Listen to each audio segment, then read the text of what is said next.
And this is so funny. I had forgotten my tap shoes and I needed them. And so I called my dad and I was like, Dad, and we were like in line waiting. I'm like, Dad, I need my tap. He drove to New York City from Pennsylvania and threw my tap shoes out of the window. My mom caught them and gave them to me 5 minutes before the audition started. Can't even go get like tap shoes. I don't even know what to do. Hey, good Chucks, how you doing? Planning something? Ooh, party supplies, wonder who. Ant farm, and bowling ball, scuba mask, feather fan. Also, I cheated on my calculus exam.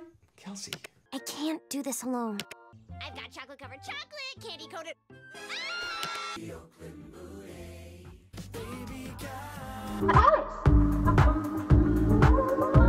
Welcome, Tessa Netting! Yay!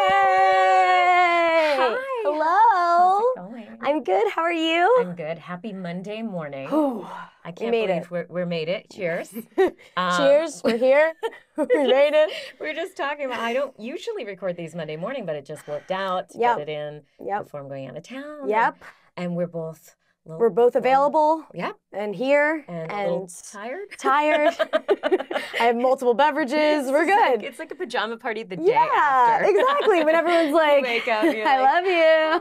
I feel good, but Mhm. I also feel a little Yes. detached, half in reality and half in like the good vibes of last night. Oh my you were gosh. just celebrating your birthday. I was. That's exciting. Yeah, Brizzy and I, my best friend Anna Brisbane, who's also a voice actor and who was She's also been on on the your show. show because I Yep. watched her and I was like, oh my God, yes. We have birthdays around the same time, so we like to do a joint birthday thing when we can. So we went to a nice little cabin in the woods with our friends and did some like fun, like karaoke, witchy stuff. It was ideal. It was amazing. Ah, witchy stuff. That's Witchy stuff. Leaves a lot open to the Yeah, of imagination. Do you care to course. carve out some?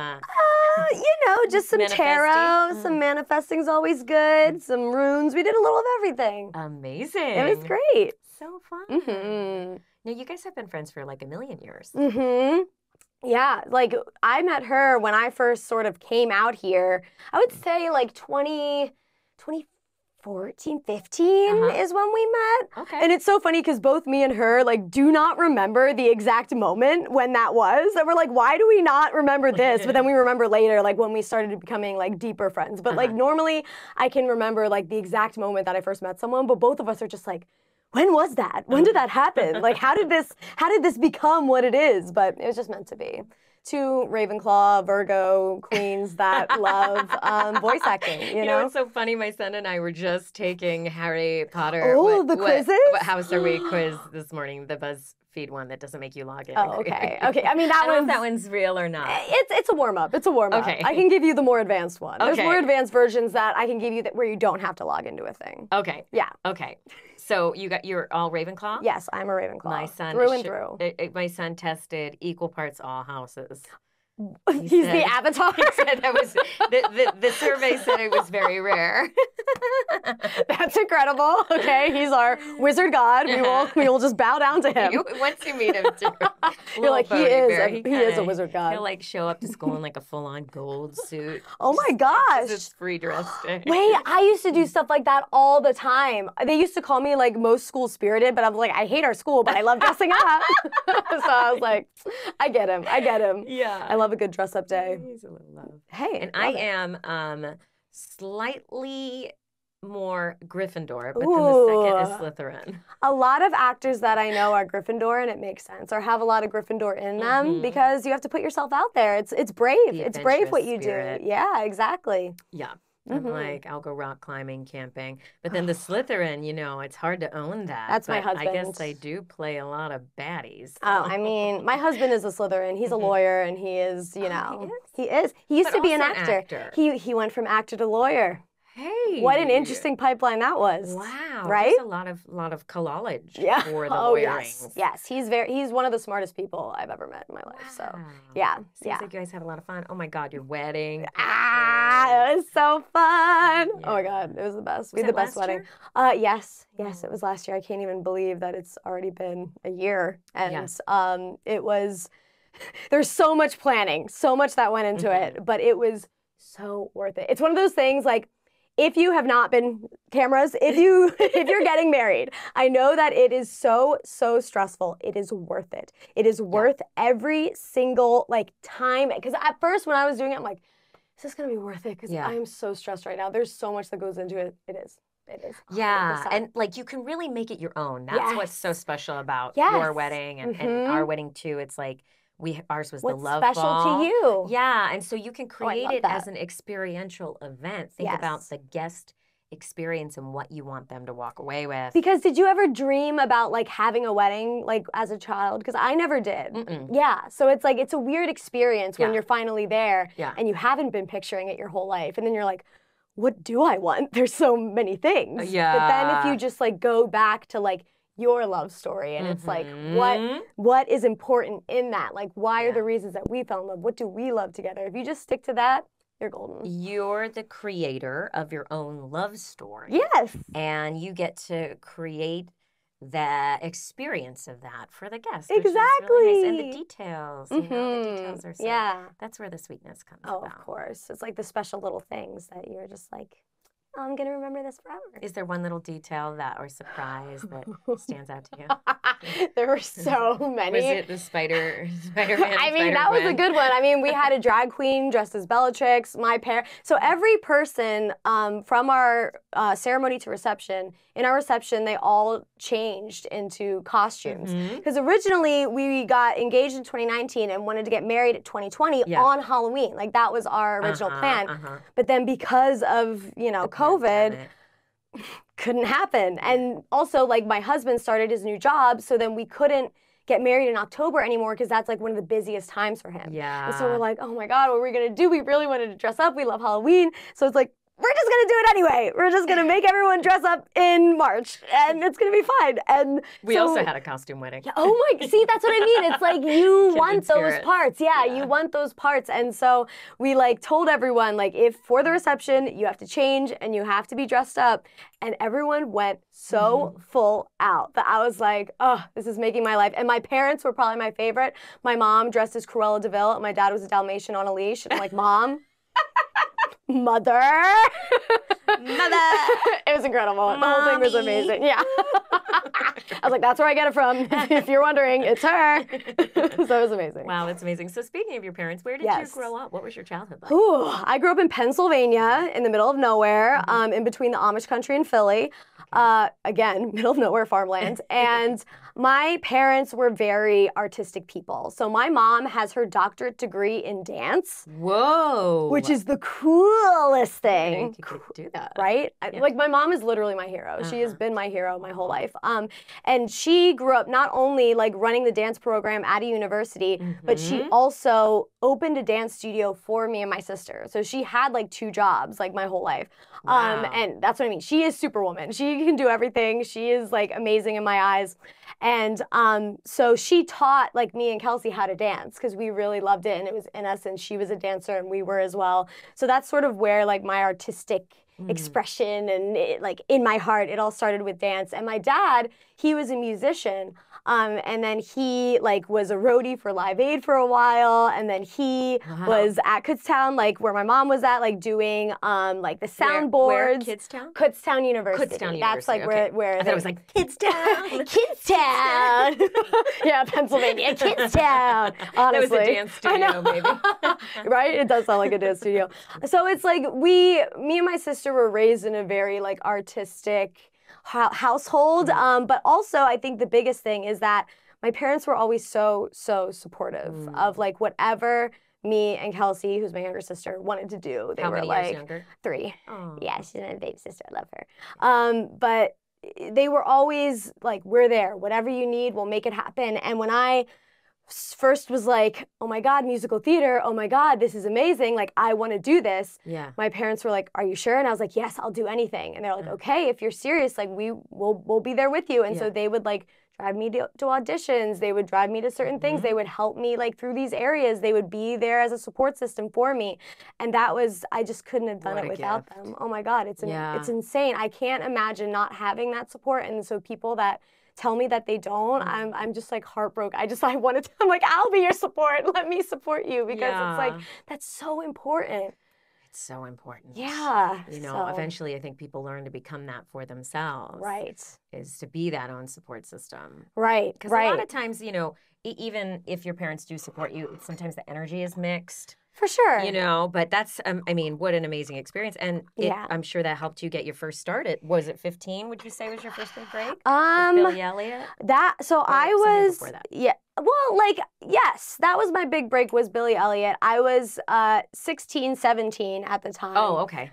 But I was playing a 12-year-old. Yeah. So. Tell us about the audition. Oh it sounds like my an gosh. story. I mean, it's a wild story because it was an open call. I didn't have my equity card. Literally. Like hundreds of people lined up on the street? 1,500 people at the original audition. They needed 12 ballet girls.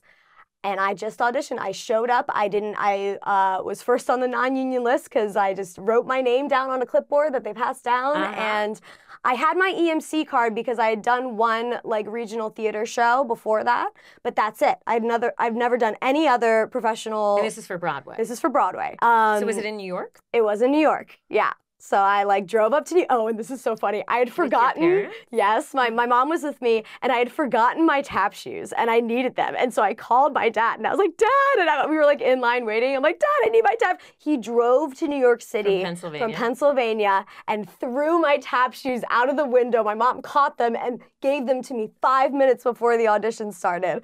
And I was like, oh my God, because nothing was open yet because it was in the morning. So I was like, I can't even go get like tap shoes. I don't even know what to do.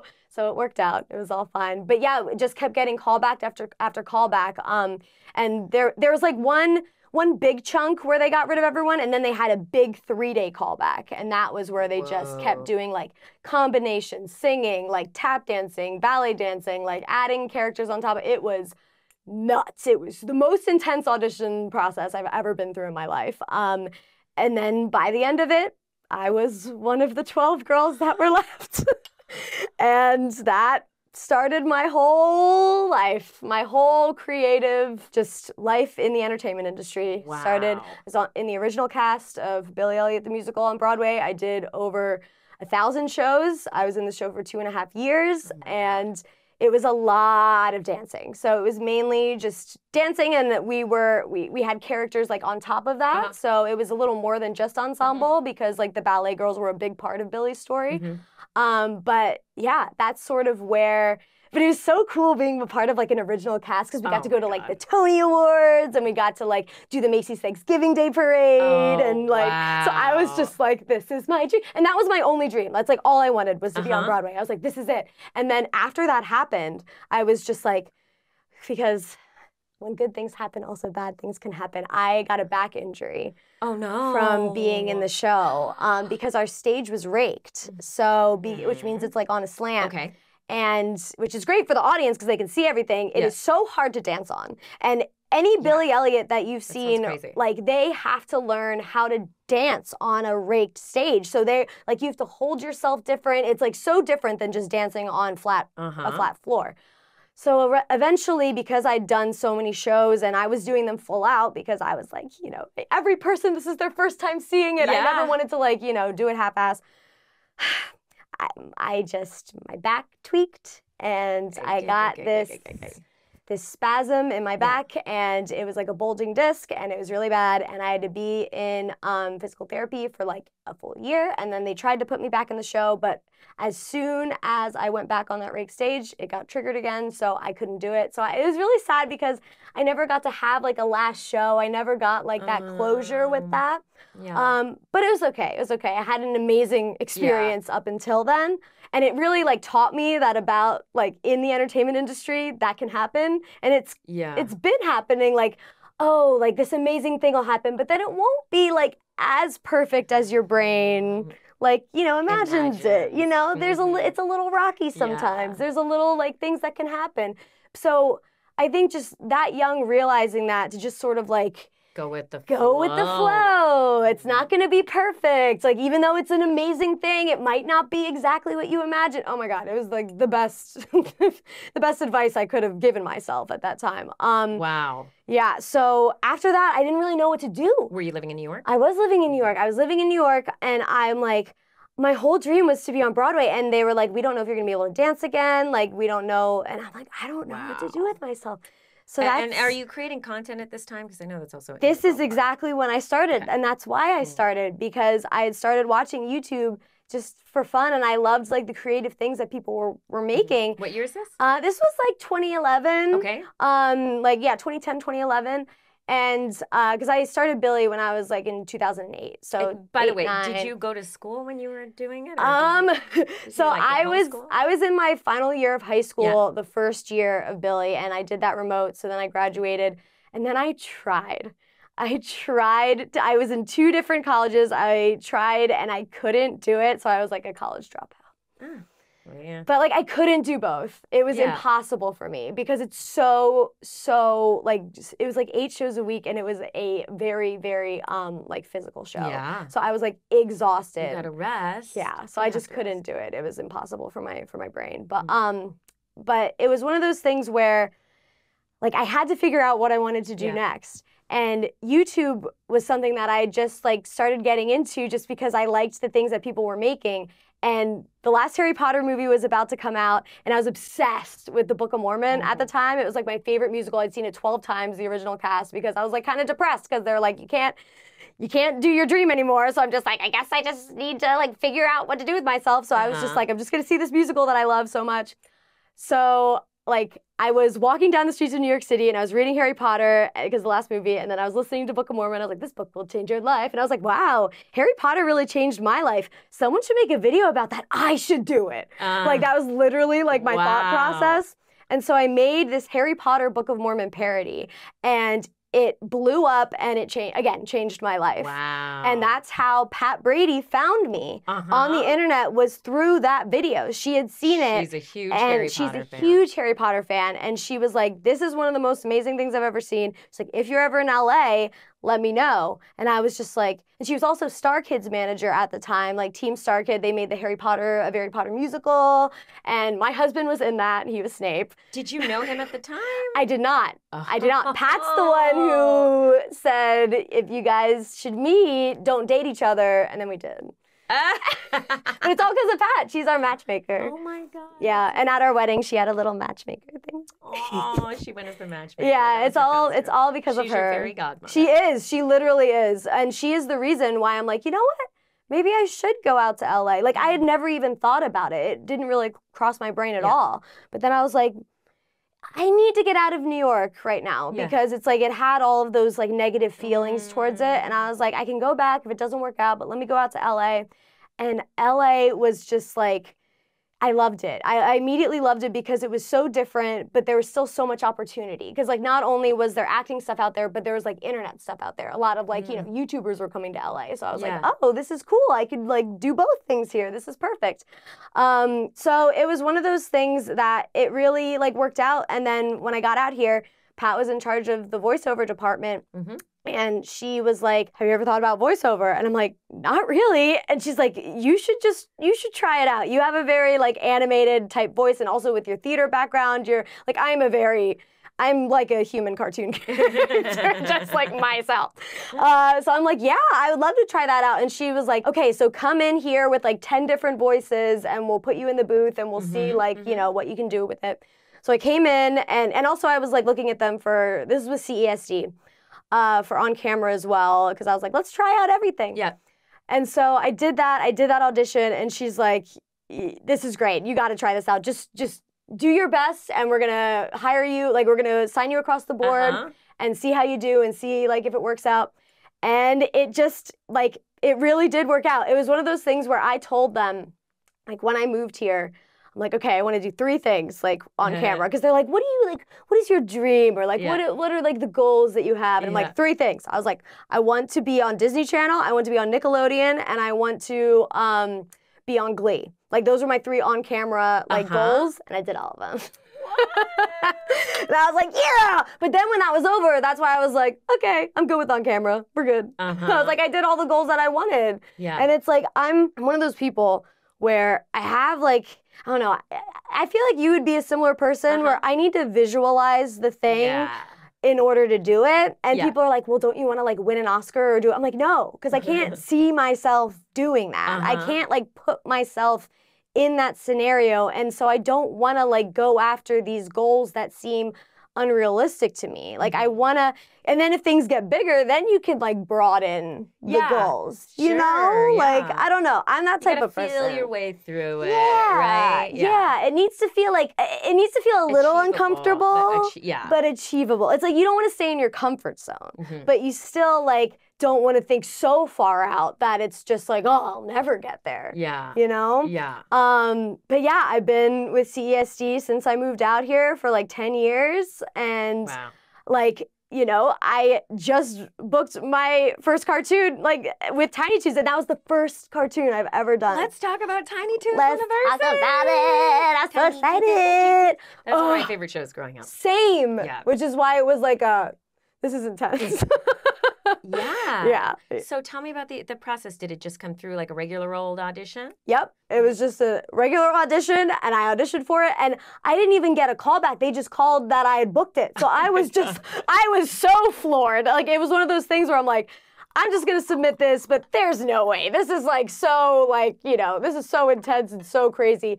And also, actually, this is a thing I want to say, like right before that, I got that audition. I was about to quit. I was about to quit altogether, like voice acting altogether, because I'm just like, this is like, it's too much for me to do on top of everything else. I like feel like I'm submitting like stuff and it doesn't feel right for me. I feel like I'm just submitting to submit. It's not fun for me anymore. I just wasn't feeling like really excited about it like I used to. And before, in the past, when that happened to me, I was like, well, it's time to move on. I don't want to feel like trapped in this. And then I called Pat. And Pat was the one who was like, Tessa, don't do it. She's like, you've been so close. You've gotten so close. And also your voice is something that's like, we need, like, it's very specific and not a lot of people have it. Because there's people like, people that I think are incredible, like David or Brizzy, that like their voices can turn into so many different things. My voice cannot do that. Like I am not, like I can do like some like fun impressions, but I can't really transform my voice. I really have, like I can take it different places, but I really just have my voice that I can take different places.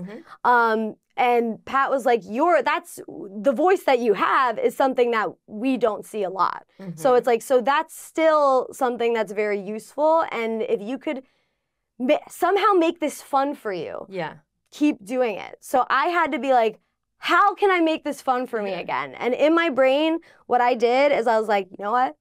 This is going to be my hobby. I'm going to make this a hobby. I'm not going to think of this as a career, because I was putting too much pressure on myself. I was making it like, oh, I have to like get it to this in order to be like comfortable with calling myself a voice actor or stuff like that. I was getting too in my head about it. And I was like, stop it. Like, keep this fun. Like, this should be fun. So I'm like, it's just going to be a hobby. I'm just going to, and also I became more like picky about my auditions, because that was something that like Pat told me as well. She's like, don't do the auditions if you don't, it doesn't feel right to you. If it's like, what we want is you to submit the best auditions to us. So however you can do that and to still have fun with it and to still do that. So I made that change and I booked Tiny Toons right after, like a month later. So did you submit one take, two takes? One take. Yeah. Yep. Do you remember any of the lines? Oh man. Give us a little sample of your man. Well, I mean, I think in the original audition it was like, the name's Sweetie. Like, oh, I can't believe it. It was like a lot of like really intense, and then it was like, you know, I'm cool. Like it was a lot of that kind of vibe, because she had a lot of she was like really passionate and really intense, but then she's like, I'm cool, yeah. So so it was more of those, and she was more punky. And the reason why I really, really fell in love with her, and this version of Sweetie, because like Candy Milo voiced like the original Sweetie in the OG Tiny Toons, and that Sweetie like was so cute and adorable, and I loved her, but like they gave her a much bigger role in Looniversity, because now she's like one of like the 5 like main friends that you're following. And at first I was like, of course, like Candy is so freaking talented that like they took this role that like didn't even have a lot to do with it, and they're like, this role is so good that we're gonna now blow it up. And but the change that they made in her she's like this like punky, like fun, like really intense and emotional like bird, and I just like feel that in my soul. Like she's just obsessed with her friends, and she'll just like go to her friends and like yell in their face and be like, "You're amazing," and that's like kind of like you. That's like exactly me.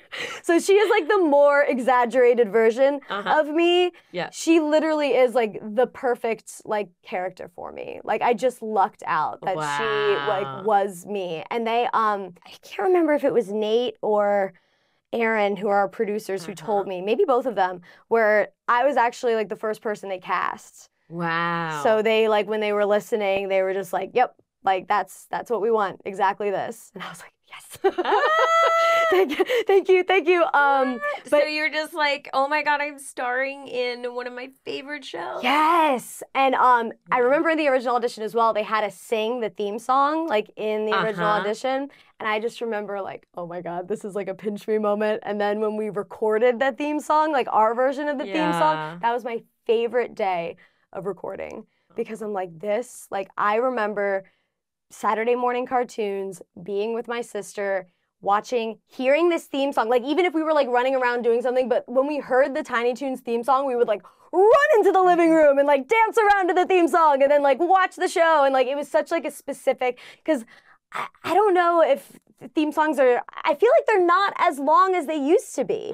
You know what I mean? And they're shorter. Yeah. And I'm like, bring those back. And that's why our version, the Looniversity theme song is long. Yeah. And I'm like, yeah, bring back the long cartoon theme songs. Because they're so fun. Everybody streams now, so it's like you're watching it like, watching 6 in a row. But hey, I always pass. I watch, like, when I watch Game of Thrones, I listen to the theme song every time. If a theme song is good enough, you do not want to skip it. It is worth the time. And then you can go get something and then come back. And I don't know. I love a good theme song. It's especially with cartoons. Like all my favorite cartoons, like when I think of them growing up, I'm like, I think of the theme song first. And then I think of like, because it really gives like the vibes of the whole show. But yeah, this was a pinch me moment. Have you had the chance to connect with any fans? I know it just came out a couple weeks ago. I know. It just came out. Well, we got to go to Comic-Con, which was fun. It changed how it was originally going to be, because originally we were going to have a panel, but then because of the strike, we were like, we want to be supportive. And it was right after like the strike was announced. And it's like our show, technically, we were still allowed to do it. Right, because animation is not covered by WGA nor the SAG contract that we're speaking against. Right, so technically we could have still done the panel, we still could have done everything, but it felt like it was too soon. It didn't feel fair for us to be able to promote and other people. I mean, we wanted to do it as like an act of solidarity. So they had a screening instead, and we just sat in and watched the screening like as fans with everyone else, and we wore our SAG shirts and we were all there together, and it was so great. It was so cool. I actually liked it better than a panel. The pilot? No, it was 2 random episodes, which was kind of fun. They just like picked 2 randoms, because like the pilot there's so much pressure there that I felt like they just you gotta tell a lot of stories. Yeah, and they like people know like the gist of Tiny Toons, you know? They're at a different school now. They're at the school. They're with Bugs Bunny. So like being able to sit and hear like people laughing and people like really like loving the show. I'm like, this is so much better, because like doing a panel before the show's even out, you're just like, I don't even know if this is good. Like I don't even I can guess, but like you don't know the end product. So being able to see that, I'm like, this is so much better. Well, and they had done something at Comic-Con the year before, right? Yes. With Bad Sylvester. It was just Ashley. It was just Bab. So we were like, that's interesting. We were there because it was great to see her and we wanted to support her, but it was hard because then we had to wait a whole nother year before we said anything. Yeah, I had David Rigo Jr. on the show about a year ago. And he couldn't say. He's like, something. We have to have him back. Yeah, I mean, we started recording this 2 years ago. Wow. So like it's been 2 years where like I couldn't tell anybody. Did Steven Spielberg have any part in this one? Yes, but he never spoke to us. Big Daddy did not speak to us. So I've never spoken to the man. So I don't. But he is definitely involved. Like he is.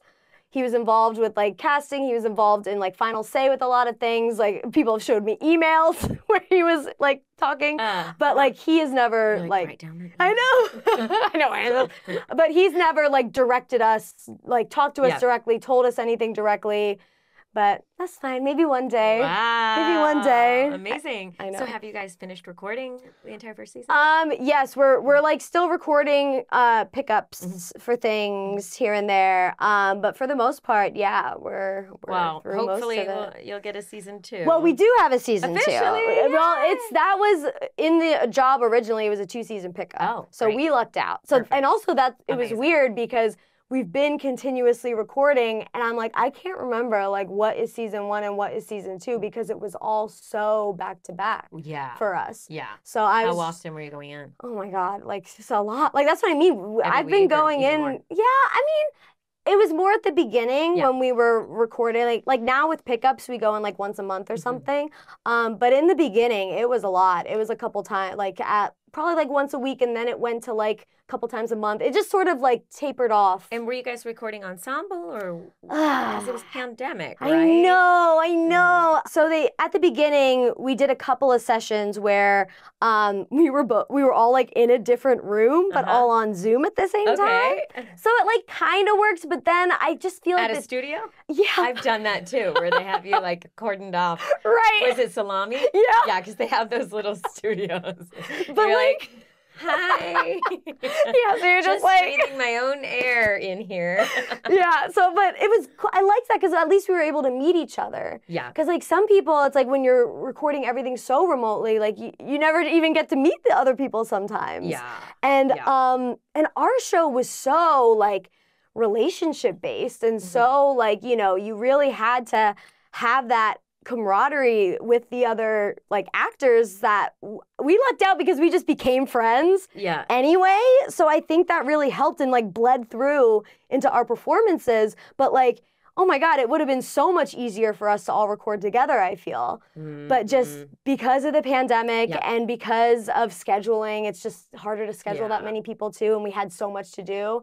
I think it was just easier to do by ourselves. Lucky enough, we had like really good people leading us. So it all sounded incredible by the end. But I love when people get to record together. It's just that's a dream, it's right? such a vibe. You get to just feel the energy of everyone, and there's nothing like that. It's just so fun. So it's been a while since you've uploaded anything to YouTube. Yes. Is that intentional or are you just busy? What it is, I got really burnt out on it. Yeah.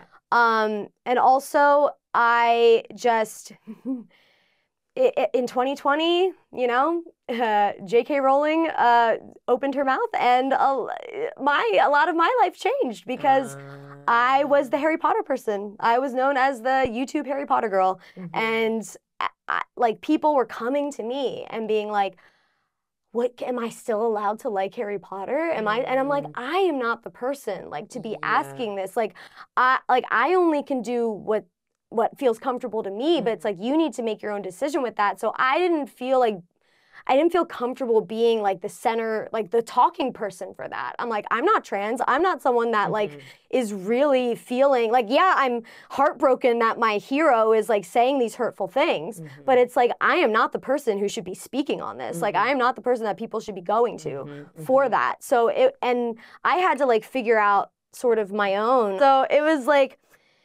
I had to find my own relationship with it again. And also people were saying that like sometimes if they were seeing Harry Potter things, it was making them uncomfortable. It was making them, so I didn't want triggering. I didn't want to be that place. Like, cause the whole reason I was doing it in the first place was it was a safe space where we could all like, nerd out together and feel happy. Like I didn't want that to feel, I didn't want to make anyone feel bad. Yeah. So that was part of the reason that I was just like, I need to step away from this for a second because like I'm feeling uncomfortable about it. And then with that, I was like, okay. And then like TikTok kind of like rose up at the same time that was happening. So I was just kind of like having fun like around there. And then when that started like getting more attention, I was like, you know what? Like short form content is kind of like fun. It doesn't take as much planning and editing and doing all the things. By the way, do you do all of that? Do you do all the different aspects, planning, editing, and all that? Wow. Yeah, I have I have an editor now, but that's a recent thing, like since 2020. Like before that, I was doing everything myself. Everything. Wow. I do miss YouTube. I do want to like put some things on there again, but I think I want to treat it. You do shorts though on YouTube. I do shorts sometimes, but like I miss making some long form content. When I first started just making YouTube videos, I was not consistent with it. I was just like, I have a good idea and I want to make that and put it out there.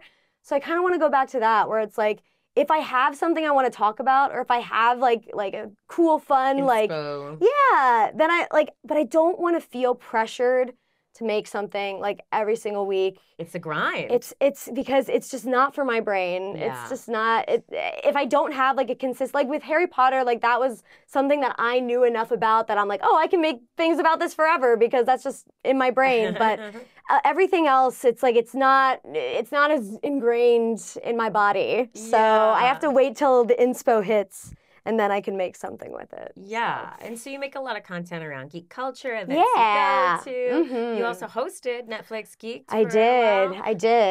You have a podcast. I mean, there's so many things that kind of filter through the Geekiverse or whatever. Very much. Do you think that, you know, you'll continue in a certain avenue or?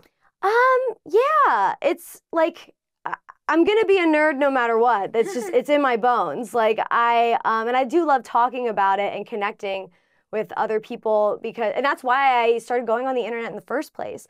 Because like I grew up in Pennsylvania, there weren't a lot of nerdy things around. Like people liked Harry Potter, but they weren't as into it as I was. So I felt like, oh, I'm really weird. Like it's weird that I like these things so intensely. And then like when I found the internet and when I found Tumblr, when I found fan fiction, when I found these sort of like intense communities, I was like, oh my God, like these are my people. I'm like, what do you mean I'm not the only one that thinks like that and feels like that and has such like passionate emotions about these like fantasy worlds. So like when I found those people online, it changed my life. And then when I moved to LA and found those people in real life, I was like, oh my God, what a dream. And like I see all these friends that I have now and I was like, oh, like baby Tessa would have like, this is all she wanted. Was like, you know, nerd friends. So like to go to the Renaissance Fair, to go to the Labyrinth Ball, to have like friends that love dressing up and are passionate about these characters and like just want to talk about theories of things and like watch movies together. Like, oh my God, it's a dream. It is a dream. So I think I'm always going to be connected to like that world in some way, but I think it's going to change and develop just like the internet changes. You can't like do the same thing forever or else it just gets boring. That's me with anything. That's why feels like I've lived like 10 different lives. And you have, I mean, in a lot of ways. And you've like, you know, I think you had a post recently that was like, okay, here was my bucket list. I want to be on Broadway, I want to be on TV, and I want to be in a cartoon. And you're like, I've done all those, what's next? It's like a multiple choice question. But it is one of those things though, because it's like, what is next? I really don't know. That's what I'm trying to figure out now, because it's like when you do those things, I don't like to get stuck in that because I've seen too much actors resent, like they grow to resent the thing that they originally loved because they're so stuck in like comparing themselves to their like best moments or to their like when they're at the top and they like get miserable. And I was like, that is not happening. Like I am not doing that. I do not want to be in that headspace. And that's sort of why like with voiceover, I was like, I need to keep this fun. How do I keep this fun in my brain? And it's kind of the same with like internet stuff too. It's like, how do I keep this fun for me? Because like when it becomes a job in my brain, like my brain's like, forget it. We're over this. Like I'm bored. You know, it's the ADHD monster in here. It's like, you know, it can only do things for like the same way for so long. So it's like if I'm doing YouTube, it needs to be different than how I was doing it like 5 years ago. It needs to have like a new twist or do something different.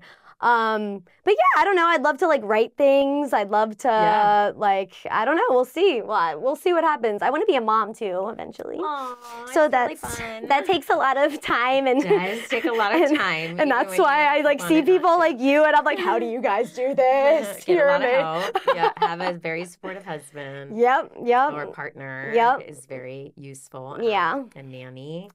Is very important. So it's like I need to learn that. Carving out time for yourself is so important. Yep. So I feel like figure it out. Yeah, that's it. It's it's like, we'll figure it out. But it keeps life not boring. Yeah. And that's why I got out of Pennsylvania in the first place. That's one thing you can say about LA. It is not. It is not boring. That's for sure. So you talk also about ADHD. How Yes. old were you when you were diagnosed with ADHD? Very recently, like I would say 2021, I think is when I was professionally diagnosed.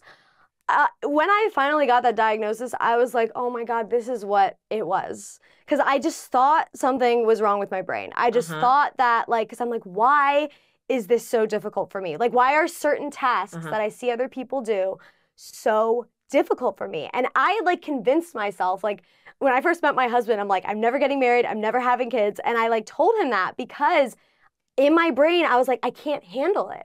I can't handle, like, doing all of these things because it's so hard for my brain to not like hyper focus on something and then like just keep being like I can't imagine bringing other people into it.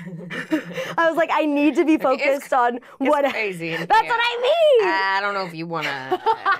But no, I do want it. So it's like I've started seeing like a therapist that specializes in ADHD, and it is so helpful because it's just like simple things like learning how to prioritize things in your brain, or learning how to like cut off the hyperfixation so you don't like stay up for 10 hours, you only do it for 4 hours. Like, because I'm telling you, I would get obsessed with something and I'd be like, I need to learn every bit of information about this thing that I love. And it's like, I love it so much. It's like, I love something so much that I just want to know that's also the Ravenclaw in me. I want to know everything about it. And then I want to talk to everyone. I want to look at how people are talking about the thing. And it's like, and my hyperfixations have changed. Right now I'm on like a Harry Styles, One Direction, Taylor Swift sort of like hyperfixation. And I am just like living in these at this time. But it's like, it changes. It'll be like a show that I'm really obsessed with. It'll be like Harry Potter books, like different pieces of media.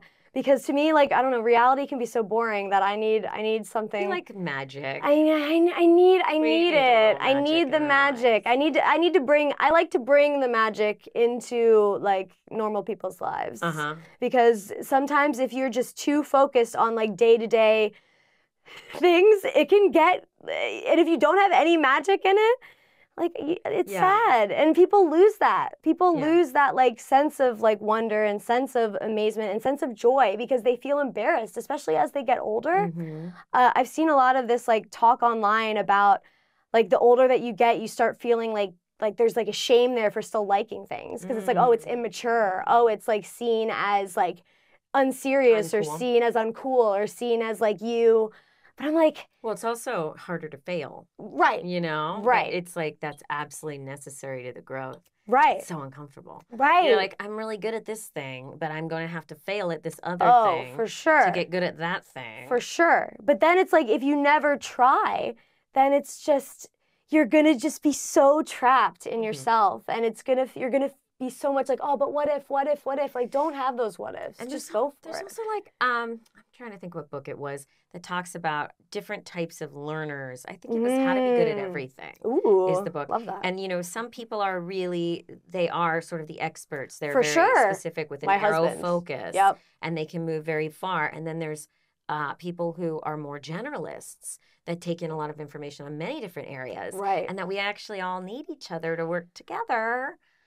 Because we are the go-betweens and sort of the leaders that can rise up and for sure help bring that. And then like when those people compare themselves to the others, that's where it could like not be good because you're comparing like, oh, like I have to be as good as this person that like, you know, this is their entire life and they're like an expert at it. And it like, so, but then they'll compare themselves to you and they're like, why don't I have this thing that like you have? And it's like, because it's different, because we're different, because our like, everything's different. That's the thing about the ADHD. So when I was in the second grade, I stayed back a year and I got an ADHD diagnosis. And this was like the 80s, you know? So like girls were not being diagnosed with ADD. Right. And my mom was just like, whoa, like, no, this is not.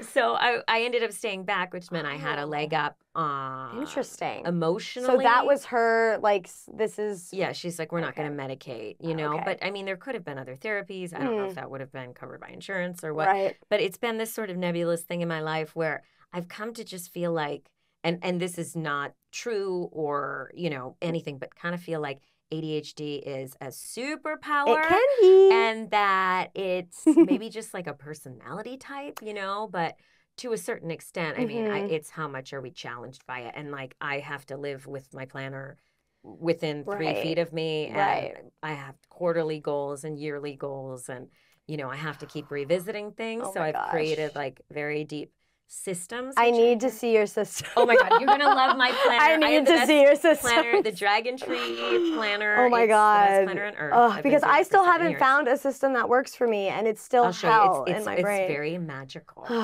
It's I'm feeling good about this. It's very manifesting and magic, and she's a bit of a. I love. But it's so true. You need that system, or else like your entire world falls apart. And you also need that space to just let your brain do the things. And create. And I think sometimes we try to manage our time into a box. And for those of us that are maybe artistic ADHD, I don't know what my label is per se. But it's been easier at times and more challenging. For sure. Times. Oh, definitely. Definitely. But yeah, like if we micromanage ourselves into a slot, it's like, no, we need that free playtime, that creativity. Yeah. I think where it sort of became obvious to me that something like I needed to figure out what this was when I like sort of married my husband and we like moved in together after law school. Yeah. Because before law school, we were both like actors. We both had like a free schedule. We were both like, but after he came back from law school, his schedule is very like 9 to 9, you know? Are you serious? Oh yeah, he's working all the time. What kind of attorney is he? He's like a corporate lawyer. Okay. Yeah, big law. Yeah, like I don't know if it's gonna be this busy forever, but no, he's great. He's amazing. They love him. But it's like because his world is so structured. Yeah. It's so hard for me to work with that.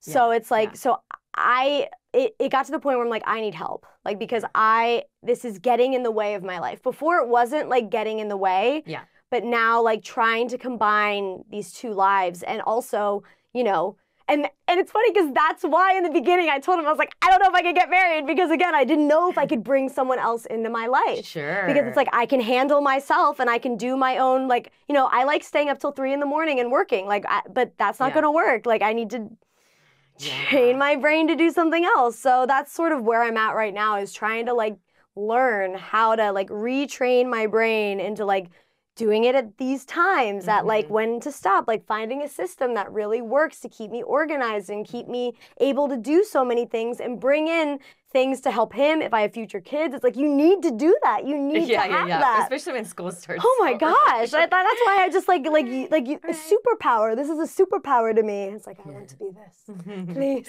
get me there. So much light and joy to the world. And from the minute I found you, on Instagram, I think, and probably through Brizzy. Probably, yes. Just hearing about you. And you just bring so much joy and authenticity to yourself and your work.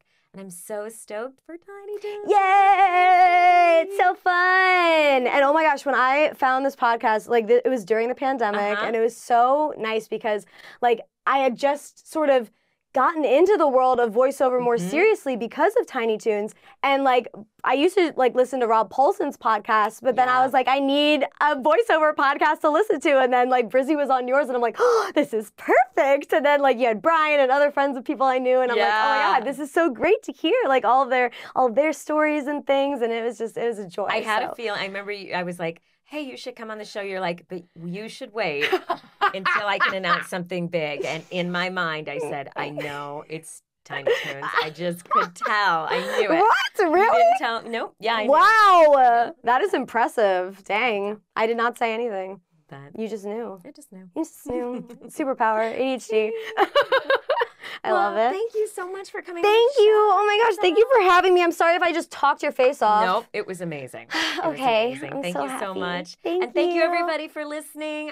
Click subscribe or subscribe in the podcast if you're listening somewhere. And we're about to wrap it up for season 3. Ooh. And I have some questions for season 4 because I'm thinking of just going to audio only, maybe doing interviews on Riverside. It's going to be a lot less investment for me because I won't need an editor. But I don't know. We could try to do like a Patreon. That sounds like a lot more work. Or we might just do season 4 audio only, and then maybe we come back to in person. It's also, there's nothing like being in person. It's nice to have the energy, but Riverside actually works really well. We did that for Geeked Podcast, and it worked really well. And we are at 100 guests now. Am I number 100? No. Well, there's been multiple people. We already hit 100 episodes, but some of them were part A and part B. And then there was a series of Instagram lives we did before, so it's right in there. Right in the sweet spot. Oh my gosh, congratulations. Wow, that is amazing. That's awesome. But thank you for helping. Thank you for having me. This has been such a joy. See you guys soon. Thank you. Bye.